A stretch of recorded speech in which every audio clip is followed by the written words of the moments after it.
Hi అండి. నేనైతే ఉసిరికాయ రోటి పచ్చడి చేస్తున్నానండి. ఈ ఉసిరికాయలని బాగా కడిగి ఉప్పు నీళ్ళల్లో కడగాలండి. ఇలా ఉప్పేసి ఉప్పు నీళ్ళల్లో కడగాలండి. ఈ కడిగిన ఉసిరికాయల్ని ఒక క్లాత్లో వేసి బాగా తుడవాలండి. తుడిచాక ఈ ఉసిరికాయలన్నీ ఏం చేయాలి, ఇలా చెక్కు తీసి ఇవన్నీ వేస్టేజ్ అన్నీ తీసి పక్కకు పడేసి ఇలా కట్ చేసుకొని పెట్టుకోవాలండి. ఇలా కట్ చేసుకొని పెట్టుకున్న వాటిని ఈ ముక్కలు కిలో అయినాయి అనుకోండి, 75 గ్రాముల మెత్తటుప్పు వేసుకోవాలండి. చూసారుగా ఈ తూకంతో తీసుకుంటాను నేను. ఇది 75 గ్రాములు ఉన్నదండి. ఈ 75 గ్రాముల ఉప్పుని ఈ ఉసిరికాయ ముక్కలు ఉన్నాయి కదా కట్ చేసినవి, దీంట్లో 1 స్పూను పసుపు వేసి వీటిని మెత్తగా మిక్సీకి వేసుకోవాలండి. ఒకప్పుడు అయితేనేమో రోట్లో దంచుకొని రోటి పచ్చడిలాగా తయారు చేసుకునేదండి. ఇప్పుడైతే మనమైతే మిక్సీలో వేసుకోవాలి. మిక్సీలో మెత్తగా అయినాక కొంచెం ఉప్పు వేసుకోవాలండి. కొంచెం ఉప్పు వేసి మిక్సీ పట్టేసుకొని 1 స్పూన్ మాత్రం పసుపు వేసుకోవాలండి. పసుపు వల్ల కలర్ బాగుంటుంది, మనకు ఆరోగ్యానికి కూడా మంచిది కదండి. అందుకని మనము ఈ ఉప్పు ఇది వేసి మిక్సీకి వేసుకొని 3 రోజులు నానబెట్టేసి ఫ్రిడ్జ్లో పెట్టుకుంటే 2 ఇయర్స్ వరకైనా సేమ్ మనం ఏ కలర్ పెట్టామో ఆ కలర్ లాగానే ఉంటుంది. లేదా ఫ్రిడ్జ్లో పెట్టకపోతే నల్లగా అవుతుంది ఒక నెల తర్వాత. కాబట్టి మీరు దీన్ని 3 రోజుల తర్వాత ఫ్రిడ్జ్లో పెట్టేసుకోండి. ఇది పచ్చిమిర్చితో పచ్చడి చేసుకోవచ్చు, పులిహోర చేసుకోవచ్చు, ఉప్మాలో కూడా కొంచెం వేసేసుకుంటే చాలా బాగుంటుంది, సాంబార్లో వేసేసుకోవచ్చు. మనం చింతపండు బదులు ఈ ఉసిరికాయని విరివిగా వాడుకోవచ్చండి. ఇది ఎంత ఆరోగ్యానికి ఎంత వాడితే అంత మంచిదండి. మీకు కూడా తెలిసిందే. కాకపోతే ఇది ఆంధ్ర తెలంగాణ అని భేదం లేకుండా ప్రతి ఒక్కరూ పచ్చడి చేసుకుంటారండి. మేమైతే చెట్టు నుంచి తెంపుకొని వచ్చాము, ఉసిరికాయలు తెంపుకొని వచ్చి ఇలా తయారు చేసుకున్నాము. ఏం లేదండి, వెరీ సింపుల్. ఇవన్నీ వేస్టేజ్ అంతా తీసేయాలి. తీసేసి ఇలా కట్ చేసుకొని ముక్కలు పెట్టుకోవాలి.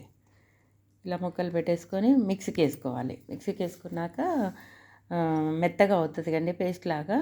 అయిపోయాక ఈ పేస్ట్ అంతా తీసి మనము ఒక డబ్బాలోకి, ప్లాస్టిక్ డబ్బా టప్పర్వేర్ కానీ లేకపోతే సీసం బాటిల్స్ కానీ పెట్టేసుకుంటే 2 ఇయర్స్ వరకైనా ఖరాబ్ కాదండి.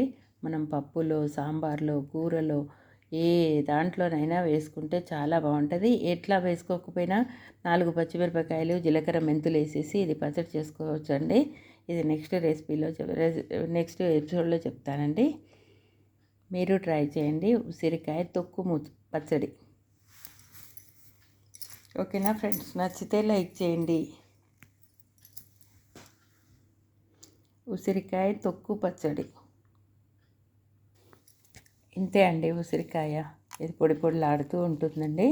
వాటర్ మాసం అస్సలు తగలొద్దండి.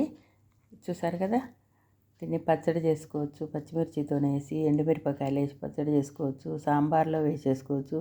చింతపండు మనం దేంతో వాడతామో చింతపండు వాడకుండా ఇది విరివిగా వాడుకోవచ్చండి. ఆరోగ్యానికి కూడా చాలా మంచిది. కొంచెం ఉప్పు వేసుకొని మిక్సీకి వేసుకోవాలండి. అంతే అండి. దీన్ని ఇట్లా గట్టిగా పిండి కూడా నిమ్మకాయ రసంలాగా తాగొచ్చు. కొంచెం ఉప్పు తేనె వేసేసుకొని, దీంట్లో ఆల్రెడీ ఉప్పు ఉంటుంది కాబట్టి కొంచెం తేనె వేసేసుకొని తాగొచ్చు ప్రొద్దున్నే. లేదా ఇది పులిహోరకైతే చాలా బాగుంటుందండి. పులిహోర ప్రతి ఒక్క పులుపు ఐటెంకి వాడుకోవడానికి ఉసిరికాయ తొక్కు పచ్చడి రెడీ అయిందండి.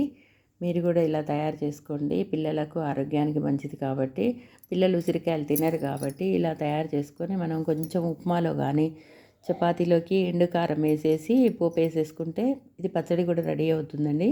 దీంట్లో ఏమీ వేయాల్సిన అవసరం లేదు. జీలకర్ర, మెంతులు వేసి పచ్చడి చేసేసుకున్నాం అనుకోండి, పిల్లలు ఇష్టంగా తింటారండి. పుల్లగా, ఉప్పగా, వగరుగా ఉంటుంది. చాలా టేస్టీగా ఉంటుంది. మీరు ట్రై చేయండి. ఉసిరికాయ తొక్కు పచ్చడి బాటిల్లో పెట్టేసుకొని 3 రోజులు బయట పెట్టి బాటిల్లో పెట్టేసుకొని ఫ్రిడ్జ్లో పెట్టేసుకున్నారనుకోండి, 2 ఇయర్స్ వరకు మనం ఏ కలర్లో వేసామో అదే కలర్లో ఉంటుంది. అయినా ఈ ఉసిరికాయ బయట పెడితే నల్లగా ఉంటుంది. నల్లగా ఉన్న ఆరోగ్యానికి మంచిదండి. దీన్ని ఏ మాత్రం వేస్ట్ చేయకుండా వాడుకోండి. ఇలా ముక్కలు ఇలా చేసినామనుకోండి, వీటిని ఎండబెట్టి మిక్సీకి వేసేసుకొని తలకు పట్టించినామనుకోండి, హెయిర్ కూడా గ్రోత్గా పెరుగుతుంది. చాలా బాగుంటుంది. చుట్టూ ఊడిపోకుండా కూడా ఉంటుంది. ఓకేనా ఫ్రెండ్స్? నచ్చితే లైక్ చేయండి.